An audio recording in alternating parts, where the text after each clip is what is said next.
Okay, we're here for the reaction video. We're here for the post-conference analysis, and yeah, we're talking about Microsoft. So Microsoft's press conference just ended, E3 press conference 2013, and well, you can't say that they're liars really, because all they showed were games, and there's a lot to get through here. I actually took some notes. I got my vanilla Coke. I tell you, ladies and gentlemen, the fact that this is back in existence makes my fucking life, like, holy shit. Vanilla Coke was back in 2000, 2001 it was in the UK, and then they phased it out, and then they just brought it back, but, oh my lord. Love Vanilla Coke. It is the greatest. But enough about Vanilla Coke. We're gonna talk about the entire Xbox 360. See, you keep doing this because it's a fucking terrible name, Microsoft. Xbox One. The entire Xbox One game reveal and everything. So what we're going to begin with, Metal Gear Solid 5, The Phantom Pain. Apparently an open world game, open world stealth game, first time ever. I was kind of surprised to see this. You know, Metal Gear's history with Sony, with PlayStation, kind of made me think, you know, that's going to be at their press conference, but then it turns up at Microsoft. So rather interesting. Maybe Microsoft are kind of money-hatting that. Hideo Kojima came on stage, kind of talked about 3 seconds of English and then walked off again because, you know, why not? Just might as well get Japanese people speaking at E3. We love Japanese people speaking at E3. One of my favourite things about the show. But it was good. It was, it looked like, you see, this is the thing. A lot of these games weren't visually appealing. Maybe that's partly because the stream wasn't super great. You know, I can only bump it up to 720p, and even then it's kind of janky, it's kind of fuzzy, it's not super good quality on the stream.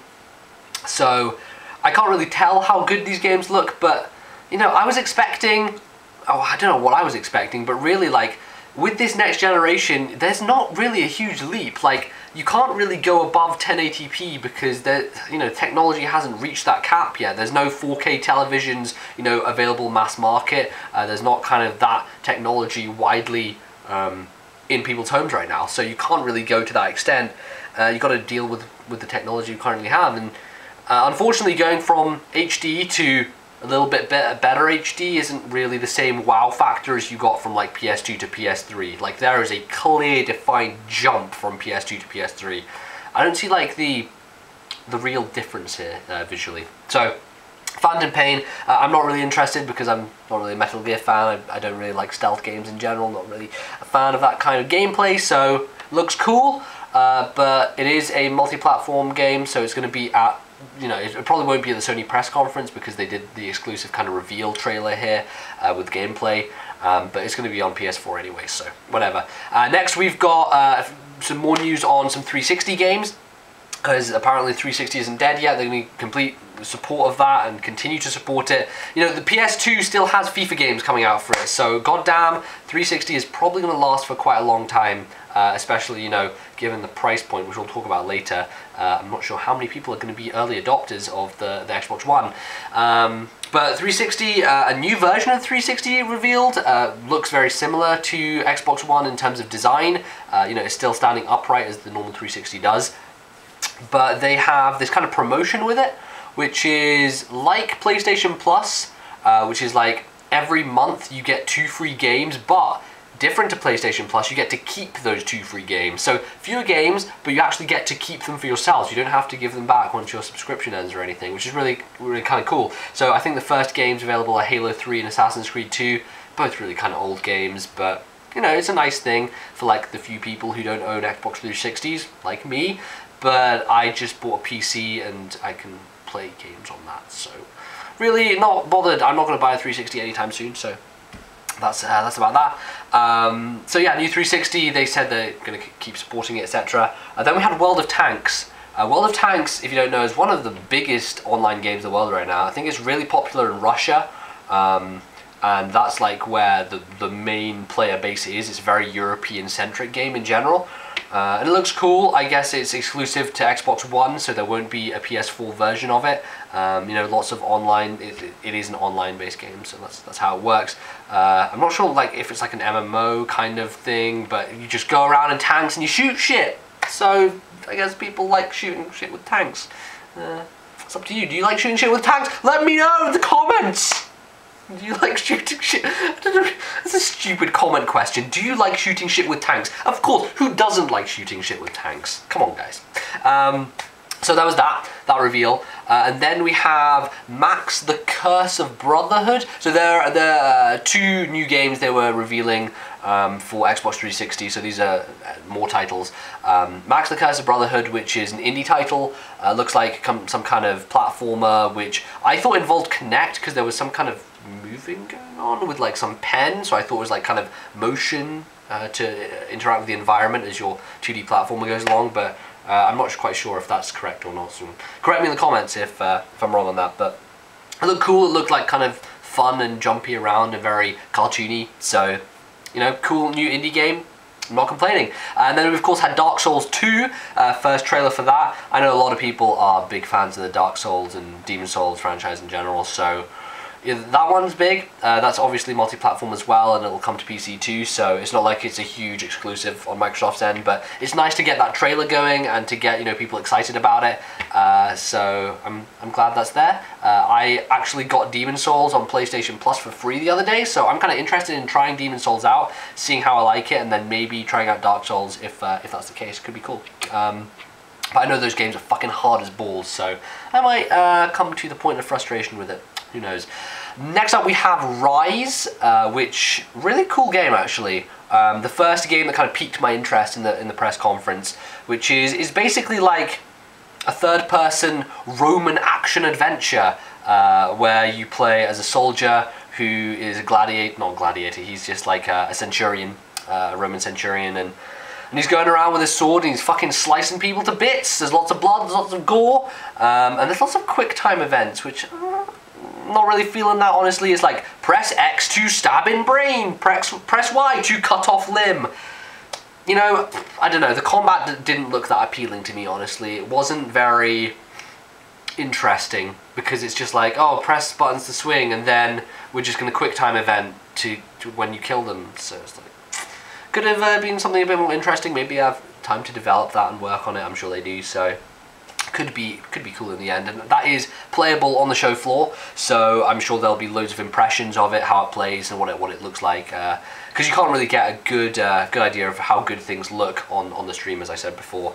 But it was a very visually appealing game, probably the first one that piqued my interest, and yeah, it looked cool. Then we have Killer Instinct. Now lots of people were saying that Rare obviously bringing back an old franchise, and Killer Instinct was in the works, not in the works, it was a name that was coming up as people thought they would bring that back, and turns out they were right. Unfortunately, the people who were shouting out from the rooftops of Banjo-Kazooie, unfortunately not going to get that, but yeah, Killer Instinct, I have no idea what the series is about. I know it's a fighting game franchise. That's it. I've never heard of it before. People were talking about it in relation to Rare. Yeah, so I really don't have any insight into that game whatsoever. It just kind of looks like a standard 2D fighter. Not really anything too groundbreaking, but people like fighting games, so you might as well throw one in there just for variety. We've got the variety going on here. Very good. Yeah, I was going to mention also Ryse is running on the CryEngine. Just a bit of knowledge to drop there. Then what do we got? I've got my nice list here. New Insomniac. Okay, so this was kind of big. Insomniac come out on stage and they're like, we have an exclusive Xbox game. It's like The Betrayal, ladies and gentlemen. Insomniac, as we all know, well known for being a very Sony loyal studio. They made Spyro, they made Ratchet and Clank. You know, very well respected developer. They recently released Fuse, which went multi-platform. Not a huge amount of critical acclaim there for Fuse. It's got very mixed reactions. However, they came out on stage and they're like, fuck everything, this is an exclusive. It's an open world, very happy clappy, not happy clappy, but bright and colourful open world game with apparently zombies, because just God knows zombies and everything these days. Even in the happy, colourful games, which I don't really understand. But very you know, cartoony graphics, kind of cel-shadishy. It looked cool. It looked much more refreshing than your standard shooters looked. So I was impressed by it. It was certainly interesting. We didn't really get any gameplay. I guess it was rendered in engine. I'm not quite sure on that, but it was kind of just like a weird trailer where he just like jumps onto some wire and goes down it and shoots zombies and cool weapons. I guess that's what Insomniac are known for their cool weapons. So that's coming up. But I think that, you know, that's gonna be interesting because we have Insomniac coming out on stage for Microsoft. Bungie already showed their hand when they showed up at the PS4 reveal. So I'm pretty sure that we're going to get a bit of, you know, cheating on the X's here. We've got Insomniac over with Microsoft and Bungie jumping ship to Sony. Kind of cool that you got that crossover there. It's very interesting to think about. But I'm sure because Destiny wasn't even mentioned in the Microsoft press conference. So Destiny is for sure going to be at Sony today. They'll have probably live demos and stuff like that. That'll be cool. Then we've got, this was the point at which I decided to go for my toilet break because they brought out Forza and I give no fucks for Forza. I don't give a flying fuck about any kind of real racing game in general, so I went to take a piss. I heard them talking about some kind of AI cleverness where the AI are really like humans now. Look at them with their AI. Whatever, I'm never going to play Forza, so no consequence to me whatsoever. No consequence. But hey, you know, cars look nice in HD and it's a good way to show off graphics, I guess, so fine. It's all the Forza you want. What have we got next? We've got Minecraft on Xbox, which I thought kind of a waste of time. Maybe just put up a logo or something. I don't see why they did a trailer or anything. It's like, hey, we have Minecraft. Great.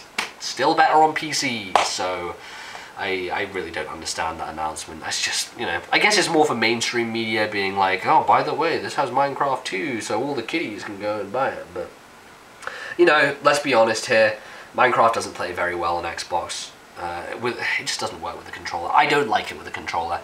You can't deny that it is better with keyboard and mouse, so I'm not going to go any further on that. Then we have Remedy, who came on stage and actually decided to show a bit more of Quantum Break. They revealed that it is in fact a television show going along with a game, and your choices in the game will be informed. Well, actually, the choices you make in the game will have a knock-on effect on what the story is like in the TV show, so I'm guessing they're going to have to shoot like multiple different scenes depending on different choices, and that could be really cool. It's also really easy to fuck up, because when you've got two components like that are so integral, if you screw one of them up, then it's kind of game over, honestly. So it could be good, but we didn't really get any gameplay from that either. We just kind of got this cutscene where a dude was like, oh, I can pluck broken glass out of the air and then time will fall together and it will explode. And, you know, it's a cool idea, and I'm sure the gameplay will be interesting. We just didn't see any, so I can't really comment on that. Yeah, we really didn't see a huge amount of gameplay. I'm quite annoyed by that because we didn't really get any of that from the Microsoft reveal in general, and not a huge amount here either. The thing is with the gameplay that we were shown is stuff that I didn't really care about. I think like almost exclusively all the gameplay was from first-person shooters, because there was Titanfall, there was the other one, what is it, let me have a look here. Battlefield 4, that was it, Battlefield 4. Yeah, I don't know. Just kind of rubs me the wrong way, giving all these kind of CG cutscene trailers. Then we got D4. I've written some weird trailer. It didn't look very visually appealing, and apparently I was just watching the IGN post stream, and they were saying that it's actually Kinect based, because you can see some kind of left hand move up, right hand move left. So apparently that's going to be a Kinect based game. Which, whatever, no one cares about Kinect, but apparently it's going to be an episodic franchise, which is like a murder mystery type thing, so it sounds kind of cool. If they integrate Kinect well enough, then I'm sure it'll be alright. It's not like it's going to be anything terrible, so we'll go with that. Next up, Project Spark, which, yeah, a really cool title actually, a neat title, I would say. You just have like this ability to craft a world by just using different pre-made assets, I guess, and be like, oh, I want to use a desert at night, and I want to have like this farm pop up in the middle of it, and it will just basically render it in real time. It's really cool. Not quite sure how it works from a gameplay perspective, it seems more like a kind of sandbox messing around with different assets sort of thing. But there was this really cool co-op thing they were doing where one guy was like traveling on the earth, and he was like earth surfing, where he would like move the earth and he would be like surfing on it, like as he was changing the environment around him. So I thought that was kind of cool. And I don't know, I think they're really chasing Minecraft with this kind of style of game. Minecraft has been a fucking runaway success, clearly, and I don't think we've seen enough games that have tried to emulate it. So this kind of has a similar vibe to it, I feel. I feel like they're kind of chasing Minecraft with it. Then we had smart glass stuff with Ryse, which I kind of didn't pay any attention to, because as soon as you hear the word smart glass, I just kind of switch off. I don't really care. Apparently something to do with matchmaking. If you're in the middle of playing a game, you can use smart glass to matchmake in another game, and then it'll tell you when your game is available and they'll switch straight over. So whatever, it just means you're saving time really, and you can basically do other things without wasting time. It's kind of just, you know, more convenient, I guess. Then we have the uploading with video, because Sony obviously made a big deal of this at their PlayStation 4 press conference back in February, where you can share video. There's a share button on the controller, and you can upload the last 15 minutes of gameplay and do whatever. Microsoft said you can, you know, it's constantly recording gameplay, you can upload your footage, you can edit the footage, you can use Kinect to add commentary, which I think is a neat feature. Maybe Sony will have something like that as well. I think that's a cool thing with the Kinect, using it for commentary over gameplay. Certainly that's one reason where I say Kinect actually comes into its own a little bit. I'm not quite sure how good the quality is on the microphone of the Kinect, but hopefully it'll be okay to the point at which you can kind of make your entire video on the Xbox and then upload it.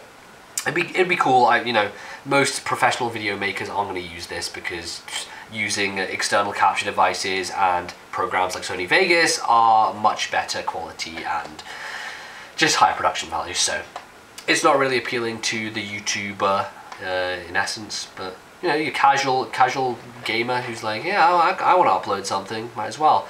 And then the big announcement, which I thought was, I actually thought this was coming, because when Sony announced at their press conference that they were partnering with Ustream, everyone was kind of like, Twitch are the people who are good at doing gaming streaming. You're with Ustream. So I think everyone kind of assumed that Microsoft had got to Twitch before Sony had, and they were proven correct here, because there is a partnership between Twitch and Microsoft. So a big get for them, certainly. That's going to be a very interesting development, because Twitch is huge for game streaming. It is the #1 game streaming website, so that's good for them. They got Twitch on side. Certainly going to engender a lot of goodwill, I feel. You know, hopefully make up for some of their mistakes. And then we have the announcement that the Microsoft point system is ending. Finally, we're going to deal with real-world money, and now all the systems do it. So just kind of bring it into the modern era, essentially. You know, the App Store uses real-world money. eShop is doing it, PlayStation Store does it. Microsoft are kind of the only people left behind, and finally they are kicking Microsoft points into touch. So getting rid of them, that's good. Next up, Crimson Dragon. This is where things start to get awkward in the press conference, because they start up this trailer. They're like, from the makers of Panzer Dragoon, Crimson Dragon. They start the trailer, and there is no sound whatsoever. And there continues to be no sound, and there continues to be no sound, and the entire trailer plays with no sound. It was the most awkward thing in the world. Massive fail on Microsoft's part. Massive fucking fail. You have a huge conference like E3, the world is watching, this is your big moment, and you fuck up like that? Or you could hear the audience laughing in the background. It was bad, man. That was bad. I kind of like lost concentration on the actual gameplay because of all the shit going on with no sound. But it looked cool. It looked kind of Panzer Dragoonish, if that's even a phrase. I'm not sure if it can really be given as a phrase. But yeah, it looked like, you know, you're flying around as a dragon, you're collecting shit. It's cool. I like it. I like it a lot. And yeah, I'm interested to see more about that. I think that's probably going to be playable on the show floor, so I'll be reading impressions and finding out what really is going on with that game, certainly. Next up we had Dead Rising 3, which, more zombies, old zombies. We don't have enough zombies. I feel, ladies and gentlemen, that there are not enough zombies in pop culture or in games in general. No one even puts zombies in games anymore, do they? It's just, such a lack of them. Seriously though, like, I just stop listening when it comes to these zombie games. It's like Dead Island, fucking all this shit. It's just not interesting anymore. I guess the cool thing about Dead Rising is how they'll be able to increase the numbers of zombies. They'll be able to do a lot more with that kind of stuff as opposed to visually enhancing the game, because as I said, we're not really that visually impressed by a lot of these games.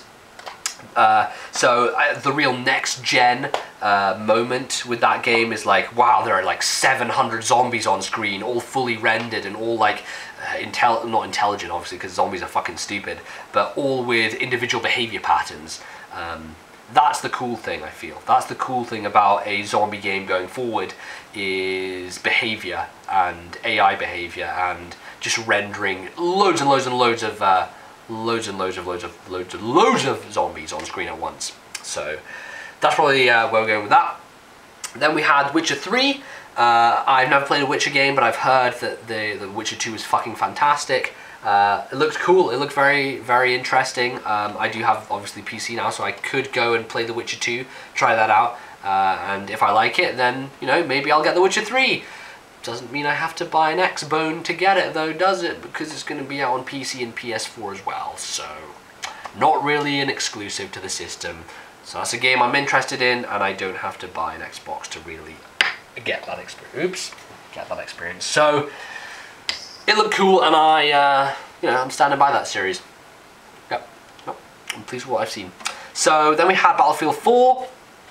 Running at a blistering 60 frames per second. My lord, ladies and gentlemen, we're in the future, 60 frames per second. Lots of snarky tweets on Twitter, mostly coming from Total Biscuit. That's expected. Yeah, he was making some fun of that, light fun, but it was all in jest, of course. Exclusive DLC for Battlefield 4, so now I have exclusive timed DLC on Call of Duty and Battlefield. A big get, I feel, because it means that Sony have less of a draw to the standard first-person shooter-loving guy who plays those kind of games, because they're all going to be like, oh, I need the map packs first. I'm going to go to Xbox One. That's probably what they'll do. So, Battlefield 4, that was a gameplay. Wasn't really watching it. I was just concentrating on other things, reading Twitter and doing other stuff, really, because it's another first-person shooter. It just looks like a first-person shooter. I don't really care. So there you go.